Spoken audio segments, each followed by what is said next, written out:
के सामने एक और अहम शख्सियत को लेकर आए हैं। मेरे साथ हैं शुएब। पूरा नाम क्या है आपका? शुएब अहमद। हाँ, शुएब अहमद। तो शुएब अहमद इतने मकबूल हैं पूरी दुनिया में और उन्होंने वो कारनामा कर दिया कि अगर आपकी आने वाली जो नस्लें हैं उन नस्लों में आपको पता करना है कि क्या उनकी जेनेटिक प्रॉब्लम्स क्या हैं या उनकी खूबियाँ क्या हैं, तो वो सारी रिसर्च जो है एक ऐसा टेस्ट है जिसको शुएब ने क्या किया है आपने उसके अंदर? हमने उस पर रिसर्च किया है, डेवलप किया है। हाँ, तो उसको रिसर्च किया है, डेवलप किया है, मार्केटिंग भी किया है और अभी फ़िलहाल जो है अमेरिका में बेस्ड हैं और उनकी पूरी फैमिली वहीं पर है। वहीं पर ही सारी उनकी प्रयोगशाला, उनका जो पूरा लैब है वो वहीं पर है। मैं आपको बता दूं कि शुएब जो हैं वो अमरोहा में ही पले बड़े हैं। अमरोहा के मोहल्ला कटकुई से उनका ताल्लुक़ है और इस वक्त जो वो मुझे इंटरव्यू दे रहे हैं वो इत्तेफाक से हम लोग कटकुई पर ही बैठे हैं और शुएब साहब मेरे साथ हैं। मैं जानना चाहूँगा कि आपकी जो शुरुआत हुई है वो कहाँ से हुई है? तो मेरा ददिहाल और ननिहाल दोनों अमरोहा ही हैं। अच्छा। लेकिन पापा के जॉब की वजह से रामपुर उनकी पोस्टिंग थी, तो मेरी एलिमेंट्री और हाई स्कूल एजुकेशन रामपुर में हुई है। उसके बाद मैं अलीगढ़ मुस्लिम यूनिवर्सिटी चला गया था, 10+2 वहाँ से किया, बीएससी किया, एमएससी किया। उसके बाद पीएचडी के लिए लखनऊ गया कुछ दिन के लिए, फिर मुझे एक स्कॉलरशिप मिल गई थी कॉमनवेल्थ की, तो फिर मैं पीएचडी के लिए तो पीएचडी का टॉपिक क्या था आपका? उसमें था इंटरसेलुलर कम्युनिकेशन जी। अच्छा। थ्रू गैप जंक्शंस, तो how two cells next to each other talk to each other.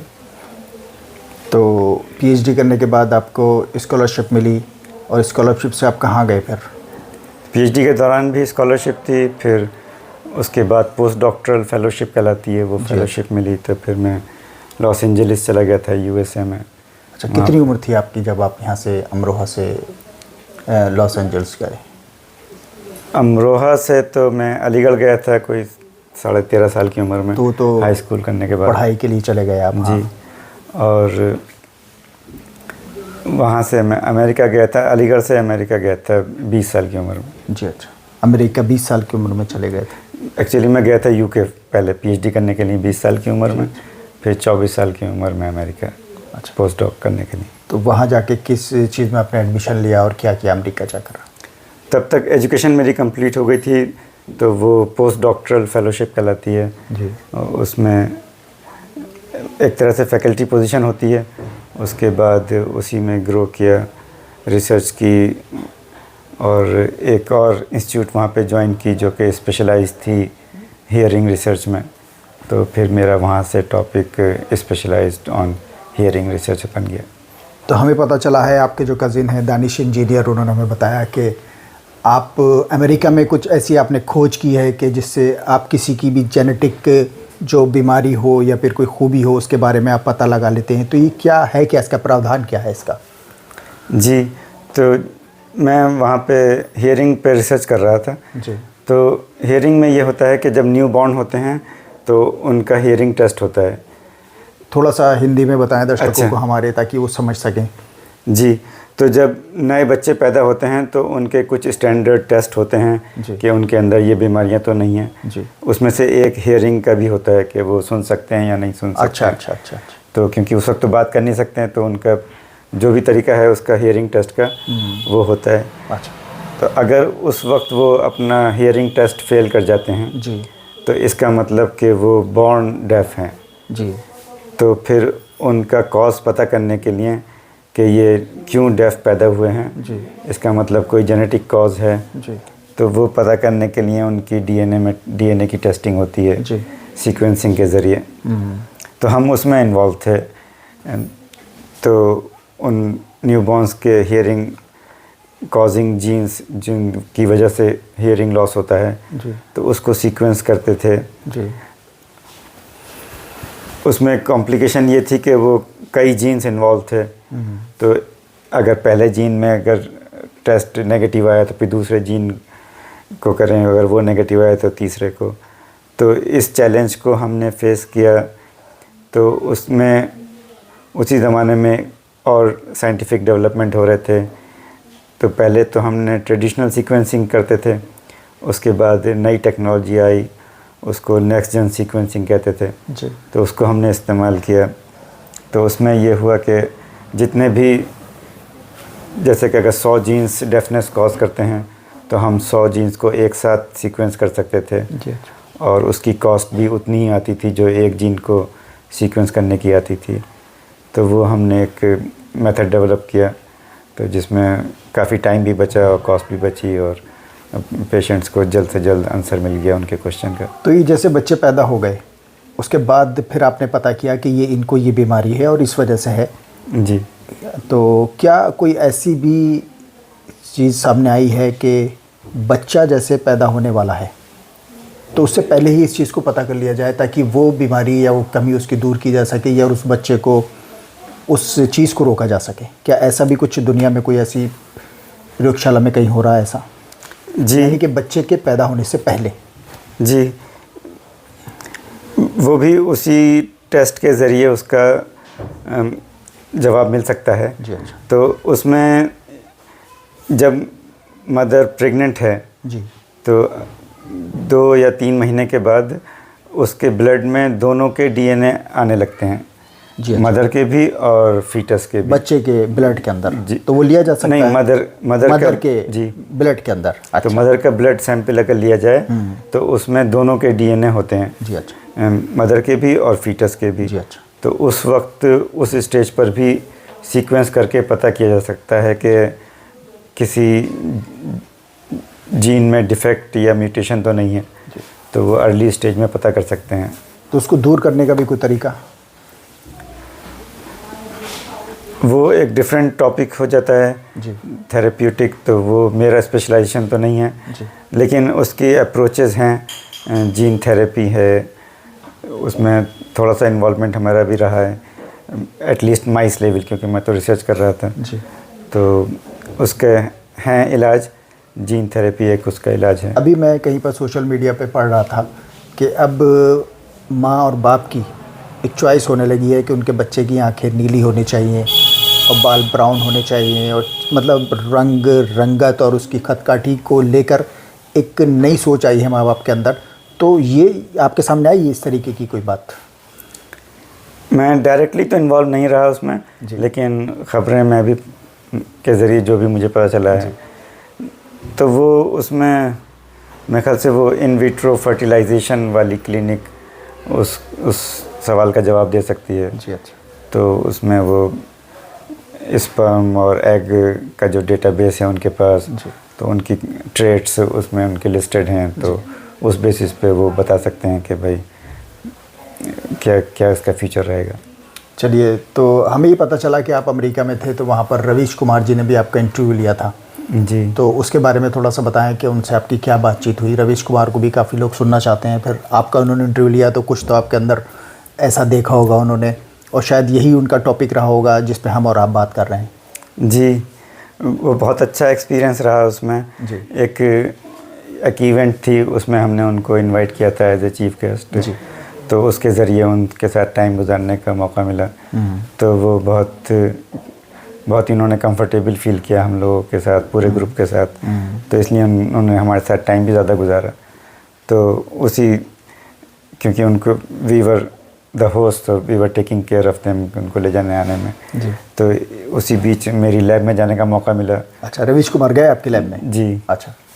तो लैब में वही उन्होंने सवाल पूछे जो आप पूछ रहे हैं। जी। तो उसमें उनको क्यूरियोसिटी हुई तो मैंने उनके सवालों के जवाब दिए और उनको रिपोर्ट्स वगैरह दिखाई कि क्या क्या किस तरह की रिपोर्ट आती हैं। जी। तो सर बात कर लीजिए, कर ले। नहीं, बाद में। अच्छा, उसमें क्या एक्सपीरियंस रहा आपका उनके साथ? आपने उनका नाम तो पहले भी सुना होगा। जी। जी। तो क्या राय क़ायम की आपने उनके बारे में? जी, उनको एक तरह से one of the fairest journalist in Indian media. और उस वक्त वो उनका नॉमिनेशन हो चुका था जी। मैगसेसे से अवार्ड में। अच्छा। तो he was expecting a news very soon, so उन्होंने उसका भी मेंशन किया। तो वो जाहिर सी वो एक अनदर स्टैम्प ऑफ अप्रूवल है उनके जर्नलिज्म की कि वो उनकी। तो आपका जो टॉपिक था उस पर उन्होंने क्या राय क़ायम की है, उसमें थोड़ा सा बताएं। क्या बोले वो, जो आप डीएनए के बारे में बता सकते हैं? जी, उनका भी इंटरेस्ट था ये साइंटिफिक एडवांसमेंट में। अच्छा। तो उन्होंने और इन डेप्थ जाकर सवाल पूछे, पता किया, और उन्होंने फिर अपना टेस्ट भी कराया। अपना टेस्ट भी कराया? हाँ, अच्छा। तो इतना इंटरेस्ट उन्होंने शो किया उसमें। तो क्या निकला उसमें कुछ? अब वो तो खैर पेशेंट प्राइवेसी है, तो अच्छा, वो वो तो नहीं मैं बता डिस्क्लोज नहीं सकते। कर सकता। अच्छा। तो चलिए, बड़ा अच्छा आपसे रहा बात करके। तो थोड़ा सा ये बताएं, जब आप अमरोहा से यहाँ से रवाना हो रहे थे, तो जैसे बहुत से लोगों के अंदर एक अपने मुल्क से, अपने वतन से मोहब्बत होती है उसे छोड़ने से पहले, तो क्या ऐसा आपके अंदर भी फील हुआ? क्योंकि अमरोहा से अमरोहा वाले कुछ ज़्यादा मोहब्बत करते हैं। जी, शुरू में बहुत होम सिक फील किया। अच्छा। ख़ासतौर से जब अलीगढ़ गया था जी। और फिर वहाँ से जब अमेरिका गया तो फिर और ज़्यादा पूरे इंडिया को मिस किया फिर। तो अमेरिका में और अमरोहा में क्या फ़र्क महसूस करते हैं? खैर वो तो एक कल्चरल शॉक है। जी। एंड मैं इंडिया से तो सीधा यूके गया था, तो मुझे काफ़ी कल्चरल शॉक लगा। जी। तो ज़्यादातर उसमें ऑर्गेनाइजेशन को कह सकते हैं कि things are very well organised in western countries compare to here. सफाई एक को कह सकते हैं। रिसर्च के बारे में क्या ख्याल है आपका, कि रिसर्च हिंदुस्तान में कम क्यों होती हैं और बाहर के मुल्कों में रिसर्च के ऊपर ज़्यादा ध्यान दिया जाता है? इस पर रवीश कुमार ने भी एक पूरा एक एपिसोड किया था इसमें। तो उसके पीछे क्या वजह आप देखते हैं कि यहाँ पर रिसर्च को ज़्यादा अहमियत नहीं दी जाती? जी, ये कह सकते हैं कि ज़्यादा अहमियत नहीं दी जाती, लेकिन फिर भी यहाँ पे काफ़ी रिसर्च इंस्टीट्यूट्स हैं और रिसर्च होती है यहाँ पे। उसमें चैलेंज एक फंडिंग का भी है, क्योंकि रिसर्च एंड डेवलपमेंट में काफ़ी ख़र्चा होता है, तो वो भी एक कॉज है। लेकिन इंडिया में टैलेंट की कमी नहीं है, अच्छी रिसर्च हो रही है यहाँ पे भी और काफ़ी लोग इन्वॉल्व हैं। तो क्या कहना चाहेंगे सरकार से कि रिसर्च के ऊपर बजट बढ़ाया जाए? जी, और जो यहाँ की कॉमन डिजीज़ हैं उन पर ज़्यादा रिसर्च हो, और क्योंकि वो बाकी कंट्रीज़ के लिए इतनी प्रायोरिटी नहीं है जो कि हमारी कंट्री के लिए है। ज़्यादातर टैलेंट, जैसे खुद आप हैं तो आप हिंदुस्तान से अमेरिका चले गए, और भी बहुत सा जो हिंदुस्तान का जो टैलेंट है वो यहाँ से छोड़ के बाहर चला जाता है, माइग्रेट कर जाता है, उसके बारे में क्या कहेंगे? जी, वो नेचुरल है। हर कोई बेटर कंडीशंस के लिए सर्च करता है। गांव से लोग शहर में आते हैं, शहर से बड़े शहर में जाते हैं, बड़े शहर से फिर बाहर तो वो सबका हक है। जहाँ भी बेटर अपॉर्चुनिटीज़ उनको मिलती हैं उनको वहाँ कोशिश करनी चाहिए, जाना चाहिए और सीखना चाहिए, और फिर वापस आकर अपने कंट्री को सर्व करना चाहिए। तो आपकी यहाँ पर जो एजुकेशन हुई है, तो आपके यहाँ के जो दोस्त वगैरह रहे होंगे, तो वो कभी उनसे बातचीत होती है आपकी, हिंदुस्तान में जो अभी लोग हैं? जी, फेसबुक उसमें काफ़ी इम्पोर्टेंट रोल अदा करता है। अच्छा, सोशल मीडिया से जुड़े हुए हैं आप? जी, व्हाट्सएप ग्रुप से भी जुड़े हुए हैं? मैं फेसबुक पर से हूँ। अच्छा, फेसबुक पर जी। है। अच्छा, वो मेरे ख्याल से मैंने इसीलिए ज्वाइन किया था कि फैमिली मेम्बर्स और अपने ओल्ड क्लासमेट्स से कनेक्टेड रहने के लिए। जी जी। तो कम से कम उसमें अपडेट मिलती रहती है। जनरली फ़ोन करने का टाइम नहीं मिल पाता है। अच्छा, तो उसी को वॉच करते रहते हैं? जी। तो अमरोहा में जो अंदरून अमरोहा है, जैसे आप कटकुई मोहल्ले पर रहते हैं, नियाजियान है या पुराना जो अंदर का शहर है, तो वहाँ भी आपका शुरू का बचपन का टाइम गुजरा होगा, तो कभी याद आती है उन सारी चीज़ों की? जी जी।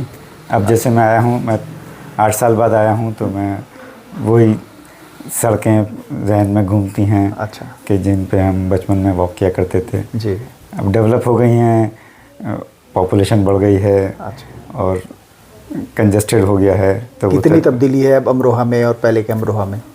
जी, वही बुनियादी वजह वही है कि पॉपुलेशन ज़्यादा हो गई जी। तो हर चीज़ बढ़ गई, ट्रैफिक बढ़ गया है, दुकानें बढ़ गई हैं। तो आप रिक्शे में बैठ के भी घूमे यहाँ पर सड़कों पर या भी नहीं? जी जी, घूमे रिक्शे के अंदर?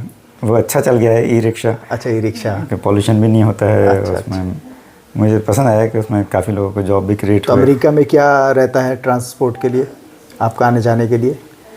वहाँ पे तो कार ही ज़्यादा कॉमन है। जी। अच्छा। और कार वहाँ पे अफोर्डेबल भी है, तो इसलिए वो जनरली सभी के पास होती है। और सड़कें अच्छी हैं, ट्रैफिक रूल सब फॉलो करते हैं। अमरोहा की सबसे खूबसूरत चीज़ क्या आपको लगती है? अमरोहा की सबसे खूबसूरत आम को कह सकता हूँ मैं। अच्छा, कौन सा आम पसंद है आपको? वो बहुत मेरा बेस्ट आम मैं कहूँगा समर बहिश्त। अच्छा, समर बहिश्त। उसकी वो बहुत ही रेयर है जी। उसकी एक खुसूसियत है, मेरे ख्याल से सबको नहीं मालूम होगी। क्या? एक तो उसका नाम इतना खूबसूरत है, समर बहिश्त। जी जी जी। समर मीन्स फ्रूट और बहिश्त जन्नत। जी।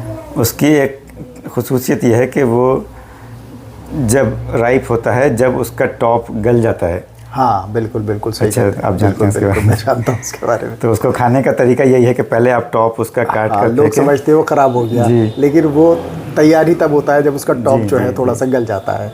वो बहुत ही तो वहाँ पर एक्सक्लूसिव है। अमेरिका में पहुँचता है यहाँ का अमरोहा का आम? नहीं, वहाँ पे इंडिया का आम नहीं पहुँचता है, अच्छा। अलाउड नहीं है। अच्छा। यूके और कनाडा में अलाउड है, लेकिन अमेरिका में नहीं है। तो कितना टाइम हो गया अमरोहा का आम खाए हुए आपको? ज़माना हो गया, मुझे तो अच्छा। याद भी नहीं कब खाया था लास्ट। अच्छा, अमरोहा में नान गोश्त बहुत मशहूर है यहाँ पर, जी। तो मतलब पूरी दुनिया में बड़ा लोग पसंद करते हैं नान गोश्त को। जी। तो अभी आपने खाया अमरोहा का नान गोश्त या नहीं खाया अभी? जी, हमारे होस्ट जो हैं कज़िन हैं। अच्छा अच्छा, दानिश दानिश इंजीनियर ने खिलवा दिया आज अभी आपको अभी नान अभी गोश्त। खाया है। अच्छा अच्छा। तो इसलिए अभी तक उसका हाँ, तो लुत्फ़ अमरोहा की एंजॉय कुछ कर डिश ऐसी हैं जो वाकई में पूरी दुनिया में मकबूल हैं, और लोगों का कहना है कि यहाँ से अच्छा नान गोश्त पूरी दुनिया में कहीं मिलता नहीं है। जी जी, मैं एग्री करता हूँ। जी जी जी। लेकिन मेरा ताल्लुक रामपुर से भी रहा है, तो अच्छा। मैं दोनों को इन्वॉल्व करूँगा। जी अच्छा। तो रामपुर में भी खाने के तो रामपुर में क्या ताल्लुक रहा आपका? मेरी एलिमेंट्री और हाई स्कूल एजुकेशन रामपुर अच्छा, से वालिद साहब की पोस्टिंग वहाँ थी इस जी, वजह से? जी। जी अच्छा। अम्मी भी मेरी टीचर थी, तो उनकी पोस्टिंग भी वहीं थी। जी अच्छा। तो वहाँ पर रामपुर में कितना वक्त गुजरा आपका? रामपुर में मैंने एलिमेंट्री किया था, फर्स्ट ग्रेड। उसके बाद सहारनपुर चले गए थे, क्योंकि पापा की पोस्टिंग होती रहती थी। तो उस ज़माने की रामपुर की ऐसी कौन सी चीज़ है जिसने आपके जहन के ऊपर असर डाला? तो वहाँ मॉन्टेसरी स्कूल में था मैं फर्स्ट ग्रेड में। जी तो वहाँ लंच ब्रेक में बिस्किट्स मिलते थे। जी अच्छा। तो वो मुझे अभी तक याद हैं। जी। और अमरोहा के बारे में बताएं, क्योंकि हम अमरोहा के हैं, आप अमरोहा के हैं, और ज़्यादातर लोग ये जानना चाहते हैं कि जो लोग अमरोहा छोड़ के अमेरिका चले जाते हैं तो वो क्या चीज़, किस चीज़ को ढूंढते हुए अमेरिका से अमरोहा वापस आना चाहते हैं? ऐसा क्या है अमरोहा के अंदर के लोग वापस अमरोहा आते हैं? एक तो family, that's the main reason. उसके बाद खाने यहाँ के, बेकरी, जी। तो ये खींच कर लाती हैं। अच्छा, फिल्म इंडस्ट्री की अगर बात करें तो गज़लों का शौक़ है कुछ आपको, या हिंदुस्तान की फ़िल्मों को वहाँ पर अमेरिका में देखा जाता है? जी, काफ़ी मकबूल हैं इंडिया की फ़िल्में वहाँ पे। अच्छा। और उर्दू को प्रमोट करने के लिए भी वहाँ पे काफ़ी कोशिश रहती अच्छा, है। अमेरिका में? जी। अच्छा, किस तरीके से उर्दू को कैसे प्रमोट कर रहे हैं? अब जैसे हमारा ही प्लेटफॉर्म है अलीगढ़ अलमनाई एसोसिएशन। जी जी जी। तो वो लोग ही अभी रिसेंटली हमने जश्न उर्दू मनाया था वहाँ पे अमेरिका में? सर सैयद डे की वजह से। जी अच्छा। तो उसमें हमने जो नून शायर हैं उनको हाईलाइट किया। अच्छा, वहाँ पर मुशायरा भी कराया आपने? जी। अच्छा। मुशायरा भी वहाँ पे होते हैं। जी अच्छा। और भी उर्दू से रिलेटेड एक्टिविटीज़ होती मतलब एक रहती आप अपनी ज़बान को, अपने अदब को अमेरिका में भी ज़िंदा रखे हुए हैं आज तक। हैं। जी। तो आप लोग सब मिलते रहते हैं वहाँ पर, जितने भी उर्दू अदब से जुड़े हुए लोग हैं? जी जी। अच्छा। उसमें इंडिया पाकिस्तान दोनों के लोग शामिल हैं। जी। और उन्होंने काफ़ी कंट्रीब्यूट किया है कि उर्दू को कायम। आपकी तालीम जो है अलीगढ़ से हुई है, अभी आपको शायद पता चला होगा कि उसका नाम बदल दिया गया है, अलीगढ़ की जगह हरिगढ़ कर दिया गया है। तो इसके बारे में क्या कहना चाहेंगे? क्या सोच है अलीगढ़ के पढ़ने वाले स्टूडेंट्स की, तालिबे जिन्होंने वहाँ से तालीम हासिल की है?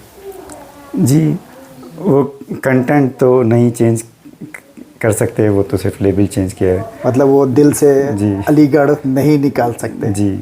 बदल सकते हैं खाली? जी। अच्छा, और कुछ? वो एक तहरीक थी जी। वो, उस पर उससे कनेक्शन है। तो ये ठीक है या गलत है, ये इस तरीके के जो ऐतिहासिक और पारंपरिक नाम होते हैं उनको तब्दील कर देना? वो हर गवर्नमेंट का हक है, उनके जॉब में आता है जी। वो कर सकते हैं। लेकिन कुछ हिस्टोरिकल प्लेसेस से इमोशनल अटैचमेंट हो जाता है, और वो जिसका नाम नहीं तब्दील करना चाहिए, उसको वैसे ही रहने देना जी। चाहिए। चलिए, आखिरी बात, जो अमरोहा के लोग हैं उनसे क्या कहना चाहेंगे? मेन मैसेज तो एजुकेशन का ही रहेगा, वो एजुकेशन को हाईलाइट करना, एजुकेशन में आगे आना, और वही तब्दीली ला सकता है, सोशल भी और कल्चरल भी। क्या रास्ते निकलते हैं अमरोहा के बच्चों के लिए कि विदेश में पढ़ने के लिए जाएं? उनके लिए क्या कहना चाहेंगे?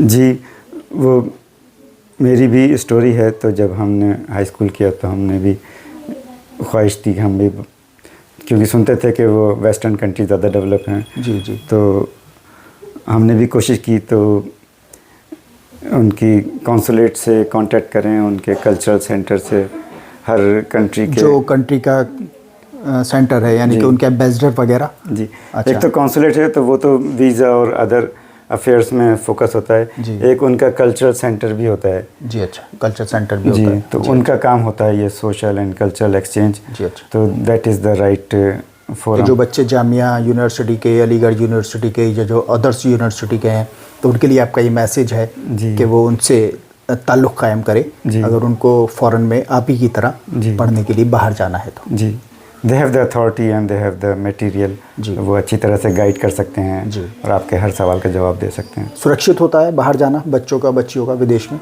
जी, वहाँ पे सब लोग लॉ फॉलो करते हैं, कोई डिस्क्रिमिनेशन नहीं है। जी। और इनकरेज करते हैं कि हर कोई डेवलप करे। तो सुना आपने, शुएब ने बहुत तफसील के साथ अमरोहा से लेकर अमेरिका तक और अमेरिका से लेकर वापस अमरोहा तक का जो उनका सफ़र था वो अपने बारे में, अपनी एजुकेशन के बारे में, अपनी फैमिली के बारे में बताया। और ख़ास तौर से अमरोहा वालों के लिए बड़ी खुशी की बात है कि उनके बीच का एक लड़का जो अमेरिका चला गया और अमरोहा के कटकुई से निकलता है और पूरी दुनिया में अपना नाम रोशन करता है। और दुनिया के जो बड़े बड़े जर्नलिस्ट हैं वो कोशिश करते हैं कि शुएब का इंटरव्यू किया जाए और रवीश कुमार साहब भी अमेरिका जाकर शुएब साहब का इंटरव्यू करके आए। तो ये वाकई में अमरोहा के लिए फ़ख्र की बात है। और आज इस मसले को, इस साक्षात्कार को, इस इंटरव्यू को हम यहीं पर ख़त्म करते हैं और कोशिश करेंगे कि अगली बार फिर एक बड़ी शख्सियत के साथ हम हाज़िर हों और आपके सामने रूबरू हों। तारिक अज़ीम, द प्रिंट ऑफ अमरोहा से।